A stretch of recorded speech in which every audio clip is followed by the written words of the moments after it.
अरे संविधान की रक्षा कौन करेंगे? हम करेंगे। अरे तानाशाही नहीं चलेगी। अरे संविधान की रक्षा हम करेंगे। अरे हमारी constitution long live, our constitution long live. संविधान का रक्षा कौन करेंगे?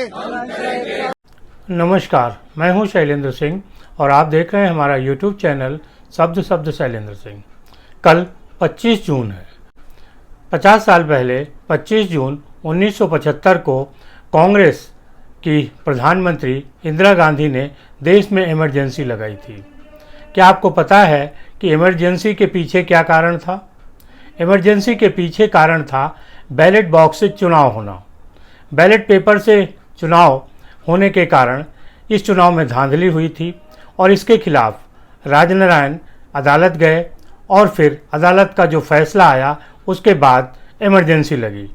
1971 में पाकिस्तान युद्ध के बाद आम चुनाव हुए। इंदिरा गांधी की लोकप्रियता शिखर पे थी और कहा यह जा रहा था कि इंदिरा गांधी पूर्ण बहुमत से सरकार बनाएंगी, चुनाव जीतेंगी। हुआ भी वही।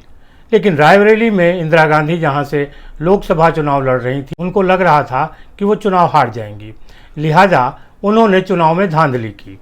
इस धांधली के खिलाफ इस चुनाव में उनके खिलाफ चुनाव लड़ रहे थे सोशलिस्ट पार्टी के राजनारायण को लगा कि इस चुनाव में धांधली हुई है, उनको जानबूझ के इंदिरा गांधी के दबाव में हराया गया है, क्योंकि इंदिरा गांधी उस समय भी प्रधानमंत्री थी। प्रधानमंत्री के दबाव में राजनारायण को जब लगा कि उन्हें हराया गया तो वो इस मसले को लेके इलाहाबाद हाई कोर्ट गए। इलाहाबाद हाई कोर्ट में वो सालों साल मुकदमा चला। 12 जून 1975 को इलाहाबाद हाई कोर्ट का फैसला आया कि इंदिरा गांधी ने उस चुनाव में धांधली की थी।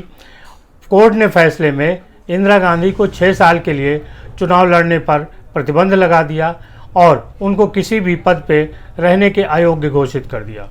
इंदिरा गांधी इस फैसले के विरोध में सुप्रीम कोर्ट गई, लेकिन सुप्रीम कोर्ट में भी उन्हें राहत नहीं मिली। इसके बाद इंदिरा गांधी को लगा कि अब उन्हें पद छोड़ना पड़ेगा। पद छोड़ने से पहले उन्होंने 12 जून के फैसले के बाद 25 जून 1975 को देश में इमरजेंसी लगा दी।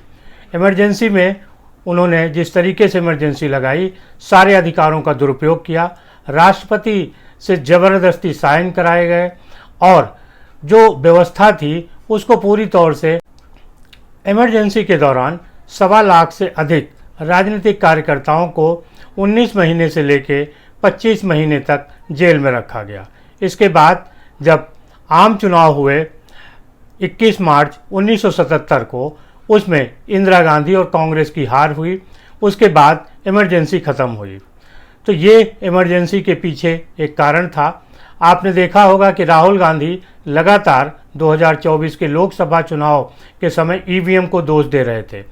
उनको ये समझना चाहिए कि 1971 में उनकी दादी इंदिरा गांधी ने बैलेट पेपर से हुए चुनाव में धांधली की थी और उसके खिलाफ राजनारायण ने मुकदमा लड़ा। हाई कोर्ट से जो फैसला आया इंदिरा गांधी के खिलाफ हुआ और उसके कारण देश में इमरजेंसी लगी। इमरजेंसी के दौरान मीडिया की स्वतंत्रता नहीं थी। सभी अखबारों के दफ्तरों पे सूचना विभाग के लोग थे। जो खबर वो पास करते थे वही खबर छपती थी, उसके अलावा कोई खबर नहीं छपती थी। सरकार के खिलाफ बोलने वाले को तुरंत जेल भेज दिया जाता था। सरकारी कर्मचारियों परिवार नियोजन कार्यक्रम चला, जिसमें उनकी ज़बरदस्ती नसबंदी कराई गई। इंदिरा गांधी ही नहीं, उनके पुत्र संजय गांधी का जो जलवा था वो इस इमरजेंसी में देखने को मिला। उन्होंने जो चाहा वो किया। एक तरीके से पूरे 2 साल राजनीतिक जो लोग थे उनका शोषण हुआ, उनको जेल भेजा गया और अपने खिलाफ किसी भी बोलने वाले पर कड़ी से कड़ी कार्रवाई की गई। आज सोनिया गांधी, राहुल गांधी और पूरी कांग्रेस की जो टीम थी या उनके सहयोगी इंडिया गठबंधन के लोग थे, तो 2024 के लोकसभा चुनाव के बाद पहले दिन शपथ ग्रहण में हिस्सा ले रहे थे और वहाँ वो संविधान की पुस्तिका लहरा रहे थे, संविधान के बचाने की बात कर रहे थे। वो संविधान जिसे रातों रात इंदिरा गांधी ने कुचला था, आज कांग्रेस उस संविधान को बचाने की बात कर रही है। राहुल गांधी आज उसी बैलेट बॉक्स की बात कर रहे हैं जिसकी धांधली करके इंदिरा गांधी 1971 में चुनाव जीती थी। उनको लगता है कि अगर बैलेट बॉक्स आ जाएगा तो उसी तरीके से फिर धांधली हो सकती है, जबकि ईवीएम को वो दोषी ठहरा रहे हैं। ईवीएम को दोषी वो तब ठहरा सकते थे जब इंदिरा गांधी ने 1971 में धांधली नहीं की होती थी और कोर्ट का फैसला उनके खिलाफ था। हाई कोर्ट से लेके सुप्रीम कोर्ट तक उनके खिलाफ कहीं से राहत नहीं मिली। बावजूद इसके कांग्रेस आपातकाल का बचाव कर रही है। उसका कहना है कि आपातकाल नरेंद्र मोदी के सरकार में लगा। नरेंद्र मोदी पर हमला करके असल में इंदिरा गांधी ने जो काम किया था, कांग्रेस उसका बचाव कर रही है। इमरजेंसी के 50 साल आज की पीढ़ी को याद नहीं होंगे, लेकिन वो लोग जो उनके पिता होंगे या दादा होंगे, अगर सरकारी नौकरी में रहे होंगे उनसे बात करेंगे, राजनीति में रहे होंगे तो उनसे बात करेंगे तो पता चलेगा। समाजवादी पार्टी के नेता अखिलेश यादव आज इमरजेंसी के पक्ष में कांग्रेस के साथ खड़े हैं। 1975 में जो समाजवादी पार्टी के संस्थापक थे, उस समय समाजवादी नेता थे जयप्रकाश नारायण और डॉक्टर राम मनोहर लोहिया के साथ वो जेल में थे। इमरजेंसी में मुलायम सिंह जेल में थे और आज अखिलेश यादव इमरजेंसी का समर्थन कर रहे हैं। इस तरीके की जो राजनीतिक लाभ की इच्छाएं हैं वो हमेशा बदलती रहती हैं। राजनीति विचारधारा नहीं है, अब एक समझौता है और अपने लाभ के लिए की जाती है। इमरजेंसी के दौरान तमाम ऐसे दल थे जो जेल में थे, आज उनके उत्तराधिकारी कांग्रेस के साथ इमरजेंसी के पक्ष में खड़े हैं। लेकिन जनता को इमरजेंसी का पता भले न हो, लेकिन अगर वो चाहेगी तो अभी भी उनके परिवार के लोग बता सकते हैं कि इमरजेंसी में क्या हुआ था। इमरजेंसी में संविधान की हत्या हुई थी, लोकतंत्र की हत्या हुई थी, राजनीतिक कार्यकर्ताओं पर जेल भेजा गया था, मीडिया पे हमला हुआ था।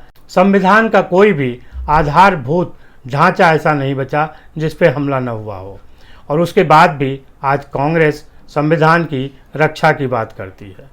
आप लोग जिन्होंने भी इमरजेंसी के बारे में न देखा हो, वो इमरजेंसी के बारे में पढ़ सकते हैं, गूगल पे जा सकते हैं या अपने परिचितों से बात कर सकते हैं। तब आपको अंदाज़ा होगा कि संविधान की दुहाई देने वाली, ईवीएम पर दोष ठहराने वाली कांग्रेस ने 1975 में क्या किया था। और वो इसलिए किया था क्योंकि धांधली के कारण इंदिरा गांधी पर चुनाव लड़ने पर प्रतिबंध लगा था। उनकी प्रधानमंत्री की कुर्सी जा रही थी। कुर्सी बचाने के लिए इंदिरा गांधी ने देश में इमरजेंसी लगाई थी। आपको क्या लगता है ज़रूर बताइएगा। शुक्रिया, धन्यवाद।